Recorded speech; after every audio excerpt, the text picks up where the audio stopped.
Hello guys, welcome back to Nirmala's kitchen. ಇವತ್ತಿನ recipe ಏನಂತ ನೋಡ್ತಾ ಇದ್ದೀರಾ. ಸಿಂಪಲ್ ಆಗಿ ಬಿಸಿಬೇಳೆ ಬಾತ್ ಮಾಡೋದು ಹೇಗೆ ಅಂತ ನೋಡೋಣ ಬನ್ನಿ. ಬೇಕಾಗಿರುವ ಇಂಗ್ರೀಡಿಯೆಂಟ್ಸ್: ಆಲೂಗಡ್ಡೆ, ಬಿಸಿಬೇಳೆ ಬಾತ್ ಪೌಡರ್, ಕೊತ್ತಂಬರಿ, ಟೊಮಾಟೊ, ಈರುಳ್ಳಿ, ಬದನೆಕಾಯಿ, ಕ್ಯಾರೆಟ್, ಬೀನ್ಸ್, ಶೇಂಗಾ ಬೀಜ ಎಲ್ಲನೂ ಕೂಡ ನಾನು ಒಂದರಿಂದ 2 ತೊಗೊಂಡಿದ್ದೀನಿ. ಅಕ್ಕಿ, ಬೇಳೆ, ರುಚಿಗೆ ತಕ್ಕಷ್ಟು ಉಪ್ಪು. ಇಲ್ಲಿ ನಾನು ಒಂದು ಪ್ಯಾನ್ಗೆ ಆಯಿಲ್ ಹಾಕಿ ಕಾಯೋಕ್ಕಿಟ್ಟಿದ್ದೀನಿ. ನೋಡಿ, ಇದಕ್ಕೆ ಈಗ ಶೇಂಗಾ ಬೀಜನ ಸೇರಿಸೋಣ. ಇದನ್ನು ಬ್ರೌನ್ ಕಲರ್ ಬರೋವರೆಗೂ ಸ್ವಲ್ಪ ಫ್ರೈ ಮಾಡ್ಕೊಳ್ಳೋಣ. ತುಂಬ ಬೇಡ, ಸುಯ್ದೋಗ್ಬಿಡುತ್ತೆ. ಎಣ್ಣೆ ತುಂಬ ಕಾಸ್ಕೊಂಡು ಹಾಕ್ಕೊಳ್ಳೋಕ್ಕೆಲ್ಲ ಹೋಗ್ಬೇಡಿ, ಯಾಕಂದರೆ ಹಾಕಿದ ತಕ್ಷಣವೇ ಕರ್ಗಾಗೋ ಚಾನ್ಸಸ್ ಇರುತ್ತೆ. ಸೊ ನೋಡ್ಕೊಂಡು ಹಾಕ್ಕೊಳ್ಳಿ. ಲೋ ಫ್ಲೇಮಲ್ಲೇ ಇದನ್ನು ಫ್ರೈ ಮಾಡ್ಕೊಳ್ತಾ ಹೋಗಿ.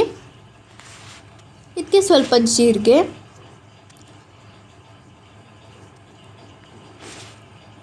ಹಾಕ್ಕೊಂಡು ಈ ಥರ ಮಿಕ್ಸ್ ಮಾಡ್ಕೊಳ್ತಾ ಹೋಗಿ. ಇದನ್ನ ಕೂಡ 2 ಮಿನಿಟ್ಸ್ ಹೀಗೆ ಫ್ರೈ ಮಾಡ್ಕೊಳ್ಳಿ. ಇದಕ್ಕೆ ಈಗ ನಾನು ಈರುಳ್ಳಿ ಸೇರಿಸ್ತಾ ಇದ್ದೀನಿ. ಇದನ್ನು ಕೂಡ ರೆಡಿಶ್ ಬ್ರೌನ್ ಬರೋವರೆಗೂ ಸ್ವಲ್ಪ ಫ್ರೈ ಮಾಡ್ಕೊಳ್ಳೋಣ, ತುಂಬ ಬೇಡ. ನೋಡಿ, ಈ ಥರ ನೀಟಾಗಿ ಹಾಕ್ಕೊಳ್ತಾ ಹೋಗಿ.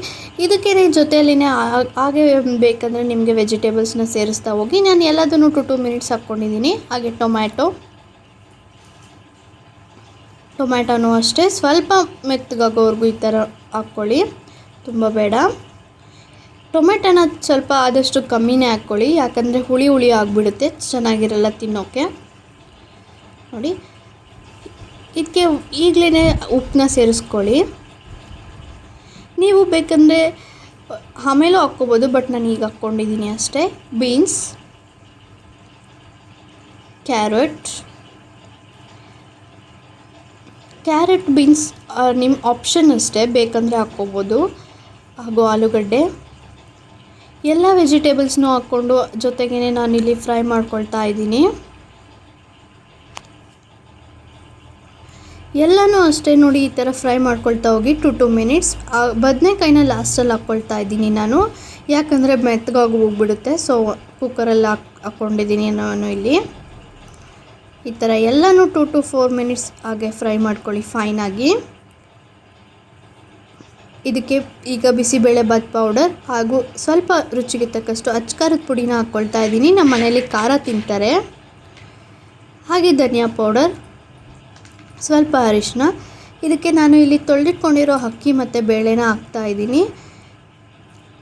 ನಿಮಗೆ ಎಷ್ಟು ಕ್ವಾಂಟಿಟಿಯಲ್ಲಿ ಬೇಕೋ ಅಷ್ಟು ಕ್ವಾಂಟಿಟಿಯಲ್ಲಿ ಮಾಡ್ಕೊಳ್ತಾ ಹೋಗಿ. ನಾನಿಲ್ಲಿ ನಮ್ಮ ಮನೇಲಿ 5 ಜನ ಇದ್ದಾರೆ, ಸೊ ಹಾಗಾಗಿ ಇಷ್ಟೇ ಕ್ವಾಂಟಿಟಿಯಲ್ಲಿ ನಾನು ಮಾಡ್ಕೊಳ್ತಾ ಇದ್ದೀನಿ. ಇದಕ್ಕೆ ನಾನೀಗ ವಾಟರ್ನ ಸೇರಿಸ್ತಾ ಇದ್ದೀನಿ. ಲಾಸ್ಟಲ್ಲಿ ಇದಕ್ಕೆ ಒಂದು ಸ್ವಲ್ಪ ಕೊತ್ತಂಬರಿ. ಬನ್ನಿ ಈಗ ವಿಜಿಲ್ ಕ್ಲೋಸ್ ಮಾಡೋಣ. ಇದಕ್ಕೆ 3 ವಿಜಿಲ್ or 2 ವಿಜಿಲ್ ಹಾಕ್ಸ್ಕೊಂಡಿದ್ದೀನಿ ನಾನಿಲ್ಲಿ. ನೋಡಿ ಎಷ್ಟು ಚೆನ್ನಾಗಾಗಿದೆ ಅಂತ.